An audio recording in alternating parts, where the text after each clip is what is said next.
All right, so I don't think on Lotus we've talked about sort of the recent movements in US foreign policy. I am one of the ones who talks about Ukraine and Israel. So I thought maybe we could just talk about a few foreign policy things that have happened in the last week or so. The big one is probably on the Israeli front. Yeah. Israeli-Palestinian thing. So Trump came out with, Nettie came over to the White House, didn't he, for a visit? See Trump tucking him in, quite literally tucking him in at the table. Yeah. Well, one of the first things I'll say is that because we're accused, probably rightly, of being sort of pro-Trump partisans. Well, yeah, absolutely. Yeah, we're definitely pro-Trump partisans. Yeah, I've wore the MAGA hat like half exactly. a dozen times. But no, to make it clear, personally, for me, as an Englishman, I'm neither Quranic nor Talmudic. I'm sort of pro... England? Yeah. Italy? Right, yeah. You know? So I haven't got a dog on either side of the fight. But Trump and the Trump administration are clearly on the Israeli side. I mean, if you even look at that Hegseth chap, he's like that type of Christian that's very pro-Zionist. Even evangelical. Right, yeah. If you look at that Mike Huckabee, there's footage of him literally symbolically putting a brick in a West Bank settlement building, for example. Trump's into the Wailing Wall and all that sort of thing. Right, so, okay. So, his big foreign policy move is to sort of double, triple, quadruple down on sort of the Israeli side of the ledger. Yeah. Effectively. So the big thing was that he basically said, we'll take over the Gaza Strip. The US, the US, will take over the Gaza Strip. Take control of it. Was basically exile the Gazans to Jordan in Egypt and redevelop it with no right of return for the Gazans. Right. I mean, that's a move. That's certainly not something anyone was expecting. Well, go on. So, I mean, I wasn't expecting that. I think it's been... So I wrote a piece in November 2023. Well, didn't Jared Kushner say something years ago? No. So the Israelis were saying, look, so it's a piece called Gaza in Germany, and it was about the fact that Germans were making preparations to receive Gazan migrants in Egypt. There were these rumours that they were preparing the German embassy in Cairo in the grounds. They were building great big tents and stuff where they were going to process people before they went off on planes to Germany. But senior members of the Israeli cabinet were saying right from the beginning, the end goal of this is to displace the Palestinians. Yeah. So Belal Smotrich, who is he's like hardliner of hardliners, he said the Gaza Nakba has begun.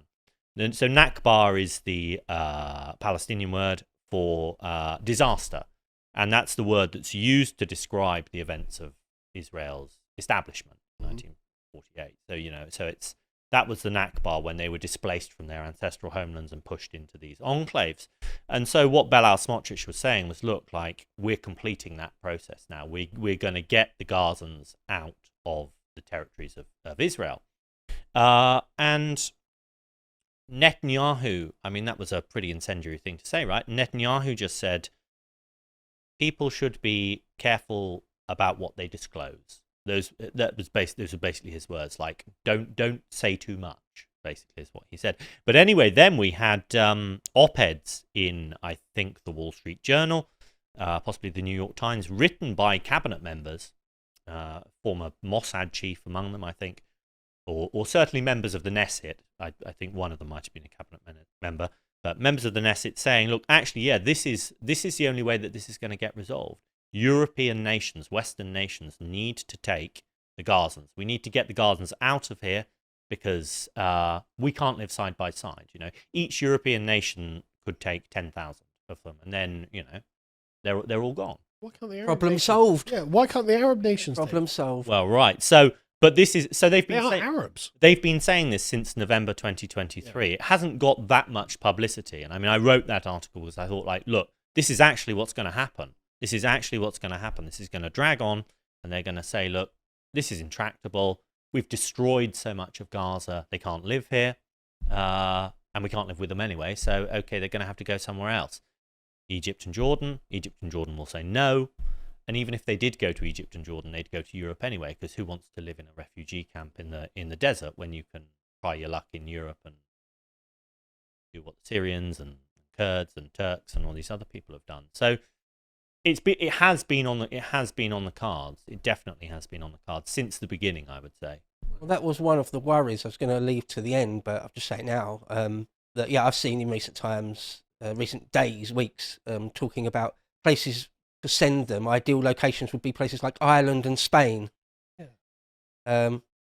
Again, that would be the end of the problem. Then I imagine they'll just become Spanish and Irish people. Yep. But yeah, I mean, I got a bunch of links here, but there was one particular one which I was interested. It was from Chatham House, which is a foreign policy sort of think tanky type place, and of course, right near the end, I think. Anyway, I've got some quotes from it. An article written there by someone called Ahmed Abuda. Anyway, it's funny you should mention the Nekba, because he says about Trump's plan. Nobody could be blamed for branding this plan a second Balfour Declaration or perhaps a second Nekba. Besides the indifference the plan shows to Palestinians' identity and dignity, Trump seemed to ignore that his guest at the unveiling of the plan, Benjamin Netanyahu, is responsible for turning Gaza into a demolition site. In President Trump's mind, Gaza is perhaps a prime Mediterranean location for a real estate bonanza. Which, as the 80s businessman that he is, I believe it. Right. It's no surprise that this is how a former property developer thinks. That's one of, even though it's obviously a completely biased piece, some of that analysis is not wrong. No, that's fair. That's who Trump is. That's why I'm skeptical about this plan.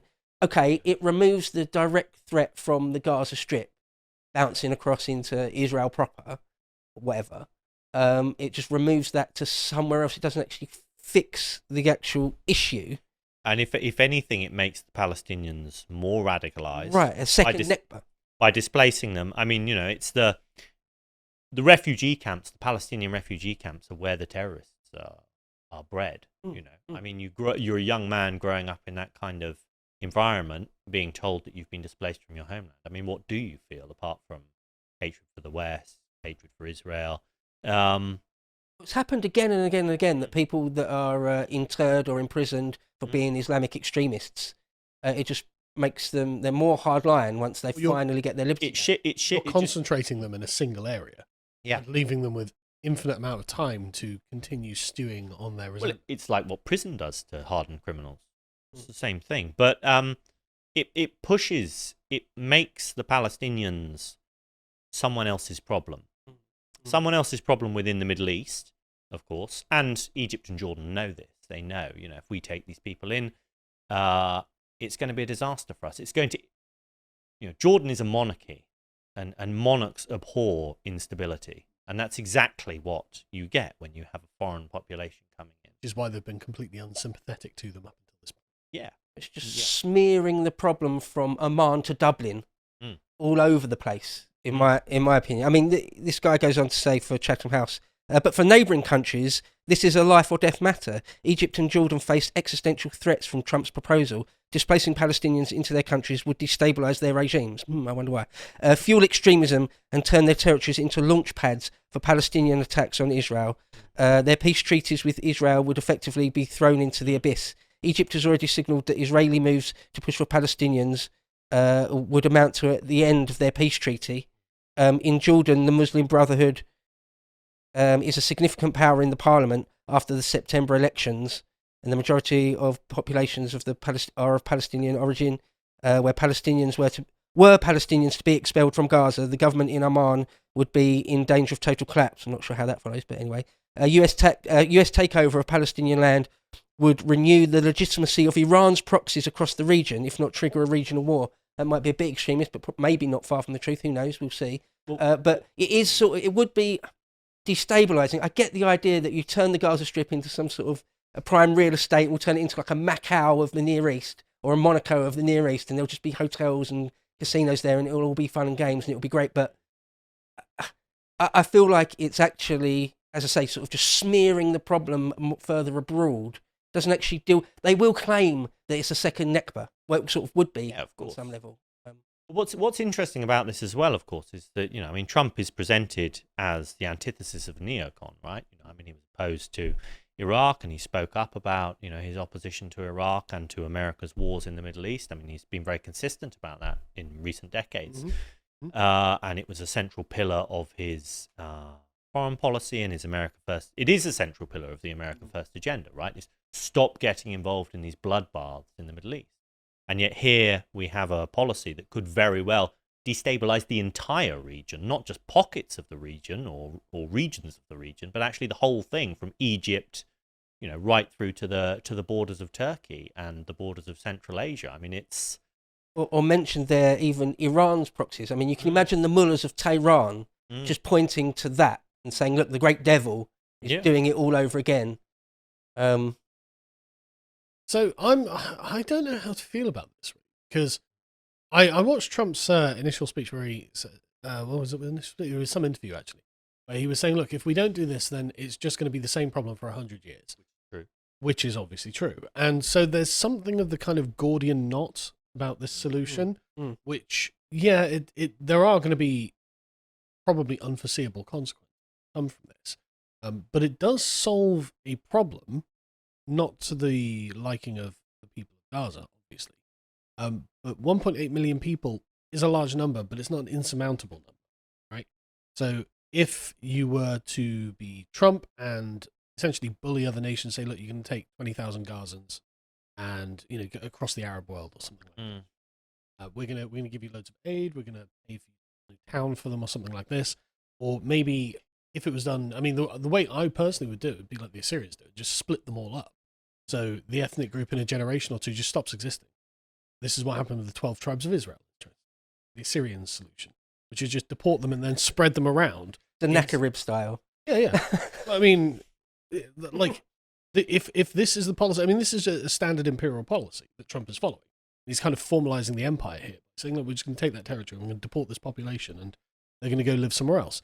I'm not, like, the one thing this does is break up networks, right? You can break up the sort of Hamas networks in the Palestinian population and essentially make it unfeasible for them to coordinate. If some of them are in Turkey, some of them are in Syria, some of them are in Oman, then you have resolved this issue. And like I said, it's kind of a Gordian knot.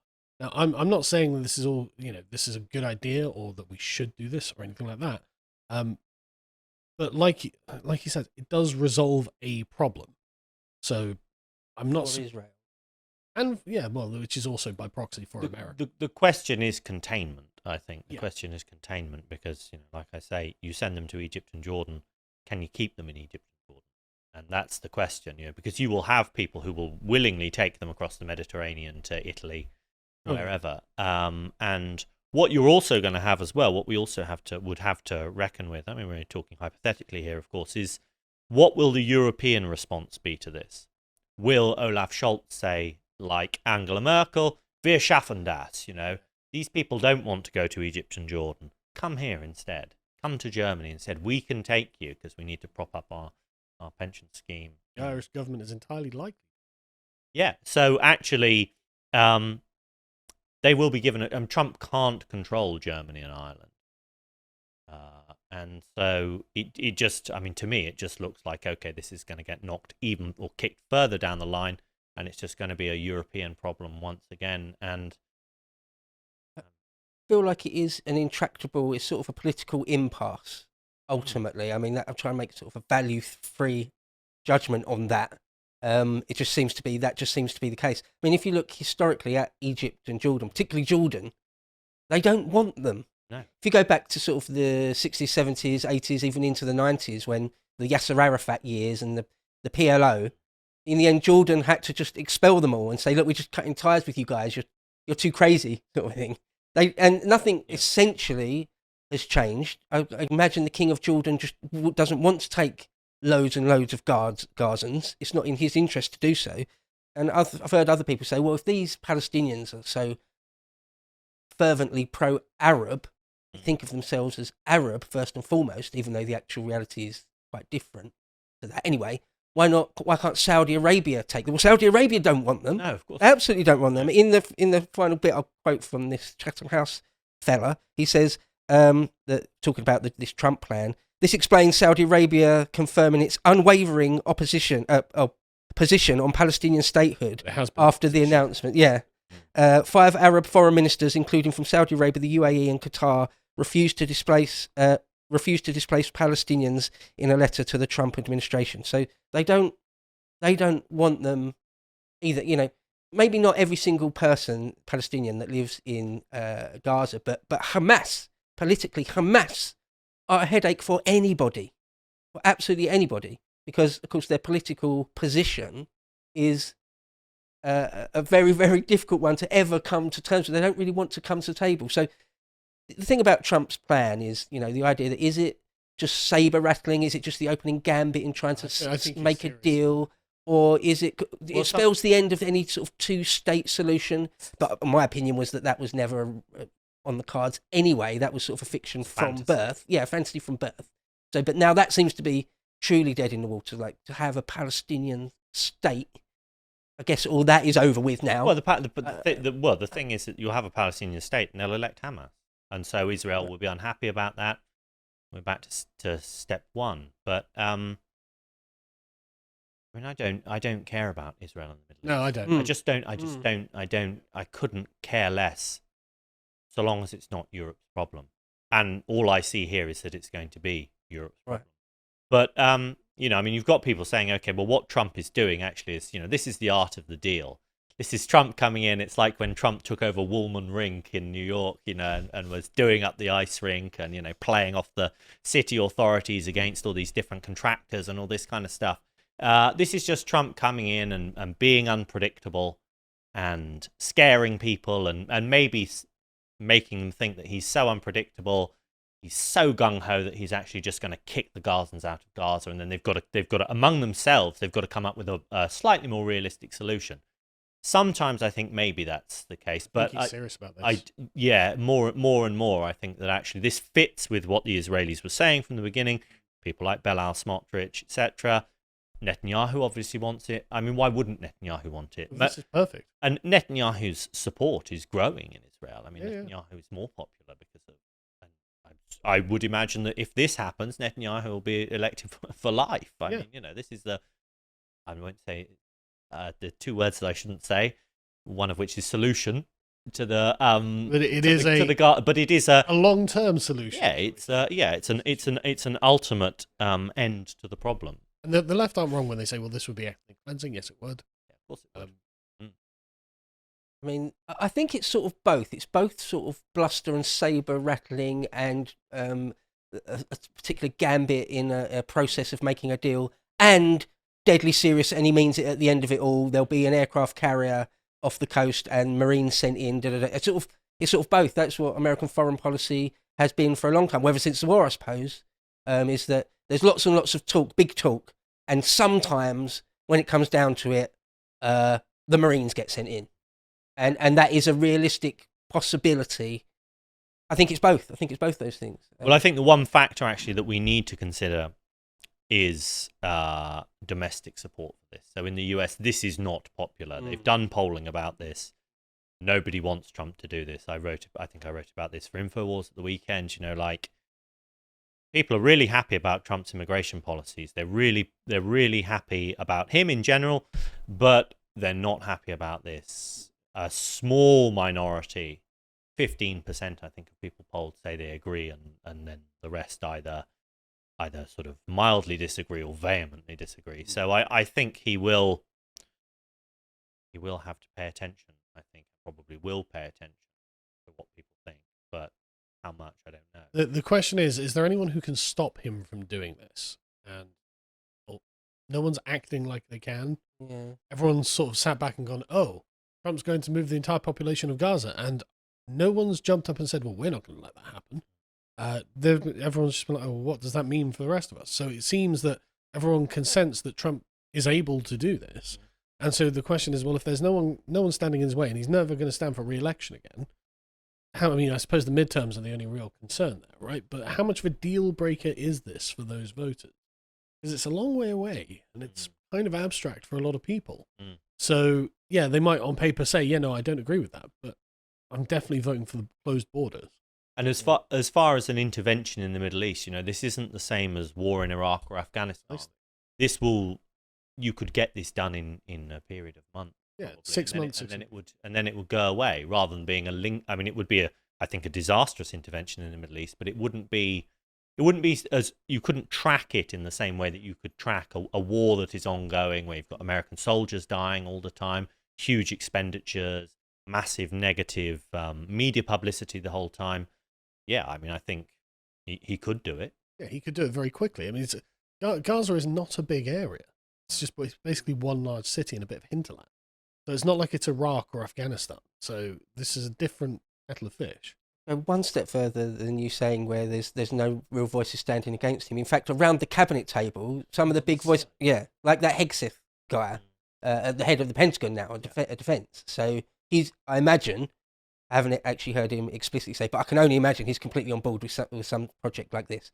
And the thing is, if they took a kind of a Syrian solution to it and just dispersed them in small numbers around all of the Arab states, and Trump basically gave them huge amounts of money and said, shut up and take, then in a generation, it's entirely possible that the Palestinian identity disappears, right? And so in 20 years' time, it could be one of those things where it's like, well, that actually did just solve the issue. Not to everyone's liking, but the fact that this doesn't come up anymore and it's not, there's no terrorism coming out of Gaza.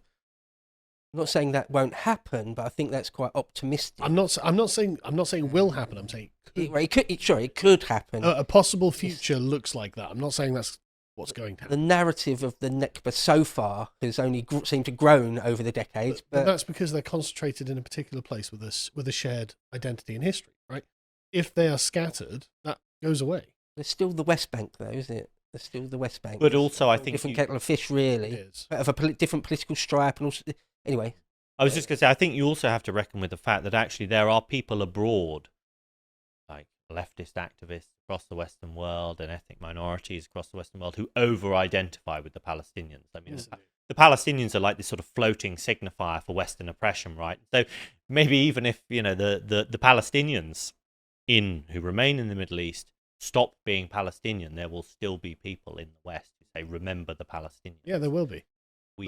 Remember what was done to the Palestinians. I think it's a question of incentives, right? Because you're obviously going to have the sort of hardline network of Hamas. If that's broken up and that weakens, okay, well and good. But like, I saw like an interview with a Palestinian grandmother, and she's like, "Oh no, I'm sick of all this. I'm just going to go to Turkey." It's like, okay, great. I mean, that works for a lot of people, right? Like, so. Like I don't know like how much of this is the sort of hyper narrative of leftists being like, oh no, blood and soil nationalism for the Palestinians, and how much of it is actually we would just like it if we got Israel off our neck, and we'd just like to get on with our lives, So I don't know. Like, I'm not saying I feel like it's just a many-headed hydra. You could get rid of, kill all the Hamas leadership, and there'll just be another organisation. Sure. There will just be the Al-Aqsa Martyr Brigade or something. It's like the PLO. It will just give itself another name. But anyway, while we're talking about foreign policy, just a couple of and finally points. We're talking about Trump's foreign policy. The next link, they said if Iran try and assassinate him, they're just going to obliterate Iran. Okay, that's quite clearly seems like saber rattling, but the interesting thing about that, of backed course, up by reality, perhaps. But the interesting thing about that, of course, is that throughout the election campaign, then there were threats against Donald Trump's life from Iran, or at least it was, many of the threats against his life were presented as being from Iran. So I wrote at the weekend about this story that apparently the Secret Service shot down a drone over Trump's motorcade in Pennsylvania with an electromagnetic weapon of some kind. And when I was there for the inauguration, then they were terrified of drones. All the Humvees that were deployed had these kind of special radar domes, and there was funny stuff going on at the airport as well, where I think they were clearing the airspace. And I think they had the inauguration indoors because they really were worried about because it wasn't that cold. I mean, it was chilly. Cold, but it was chilly, but it wasn't that cold. And it was cold during Biden's inauguration, and they were all out for that. So yeah. So I think that this is actually this is actually a nod to that as well, I think, and to the kind of threats that occurred during the election campaign, as well as the ongoing threats, about Soleimani, where they're... I was just going to mention yeah. reprisals for that one. So, okay, next, last thing to say then, just Trump on Ukraine, starting to make some noises. He wants Ukraine to give America $500 billion back, or at least... It's not going to happen. Or at least make some sort of deal for resources and materials. I think a resource deal will happen. Yeah. Absolutely, I reckon. Because Zelensky was doing a sort of photo op about it. There was a picture of him where he was sort of standing over a map, pointing at like silver deposits, stuff. There's no doubt that it'll get rare earth minerals and stuff. I mean, why wouldn't? So, thanks for watching, folks. If you'd like to support us, come over to lotuses.com, sign up for £5 a month, and then go and watch Connor and Harry's detailed breakdown of the latest Nosferatu film. I actually haven't had time to watch the film yet, but I did watch the breakdown, and now I really want to watch the film. It's an amazing piece of work, and I think you'll really like it. And while you're here, go over to X and follow us at lotuseaters_com.